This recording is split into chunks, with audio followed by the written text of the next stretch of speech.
Jadi kalau kita lihat di beberapa negara maju, itu orang tidak berbicara lagi sampah di bumi, orang sudah berbicara sampah di antariksa, sampah satelit. Tapi kita ini masih bicara tentang sampah di bumi, di perairan atau di pinggir pantai. Dari Kementerian Lingkungan Hidup terkait dengan mekanisme pengawasan ini. Tidak hanya ada instrumen terhadap pengajuan gugatan, mungkin adanya class action atau citizen lawsuit terhadap pengelolaan sampah, tapi juga secara pribadi. Apakah warga negara secara pribadi diberikan kemungkinan untuk mengajukan mekanisme terhadap pengawasan pengelolaan sampah ini? Itu Yang Mulia, terima kasih. Baik, terima kasih. Dari Yang Mulia Prof. Guntur, silakan. Ya, baik, terima kasih Yang Mulia Bapak Ketua. Terima kasih Bu Laksmi Wijayanti yang telah memberikan keterangan mewakili pemerintah. Satu hal saja yang saya ingin sampaikan pada kesempatan ini ya sebetulnya ya persoalan sampah ini agak miris juga kita ini ya melihat bahwa masalah sampah masuk menjadi persoalan konstitusi di Mahkamah Konstitusi ini. Tetapi itu juga kita tidak bisa hindari karena memang faktanya di masyarakat kita tata kelola sampah kita memang tidak dikelola dengan baik dan sungguh-sungguh. Jadi kalau kita lihat di beberapa negara maju, itu orang tidak berbicara lagi sampah di bumi, orang sudah berbicara sampah di antariksa, sampah satelit. Tapi kita ini masih bicara tentang sampah di bumi, di perairan atau di pinggir pantai. Dan bagaimana kita bisa mengelola ini sebetulnya bisa kita lihat dari ada nggak blueprint ya tentang tata kelola sampah nasional di negara kita ini.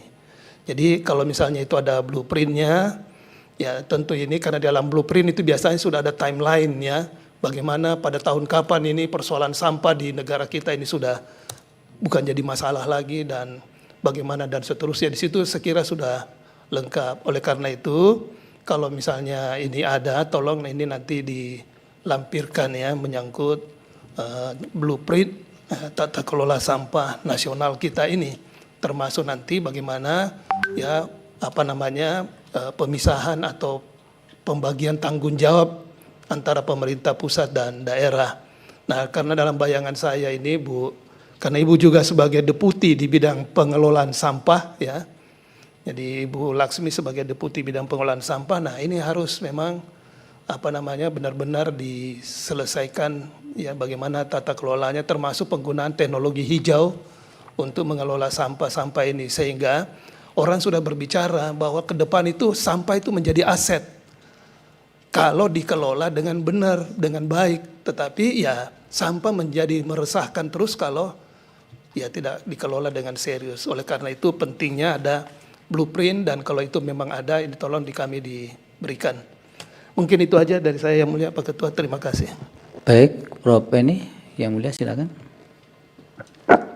Baik, terima kasih Bu Laksmi. Saya melanjutkan begini Bu Laksmi, kalau merujuk kepada Undang-Undang Dasar, konstitusi kita itu memang memberikan salah satu perlindungan terhadap hak atas lingkungan yang sehat dan bersih itu. Nah itu yang kemudian menjadi persoalan dari para pemohon karena mereka merasa risau. Saya kira bukan mereka saja, hampir kita semua risau sebetulnya dengan sampah itu. Tumpukan sampah yang tidak segera direspon seperti itu. Itu kan berarti lingkungan yang sehat dan bersih itu pada akhirnya ya belum bisa dijamin oleh negara. Lah berkenaan dengan hal itu sebetulnya terkait dengan tadi yang sudah diminta blueprint tadi, itu sebetulnya berkaitan dengan tata kelolanya ini sendiri Bu. Ya, itu sejauh mana yang bisa kemudian pembagian antara pusat, kemudian provinsi, kabupaten, kota itu, yang kemudian pembinaannya itu bisa tergambarkan dengan baik. Itu seperti apa Bu? Termasuk membangun budayanya di masyarakat kita. Karena kan masyarakat kita termasuk masyarakat yang tampak sekali tidak bisa, belum mampu kemudian berbudaya membuang sampah pada tempatnya itu. Itu apa yang dilakukan dari pusat hingga ke daerah. Itu mohon nanti bisa dijelaskan.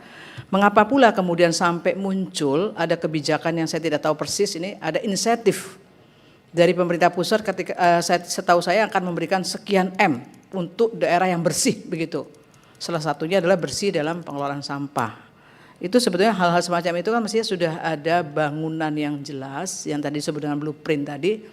Itu ya bisa menggambarkan kepada kita bagaimana sebetulnya pengelolaan sampah itu sampai kemudian benar-benar dia input, output itu semua bisa clear gitu.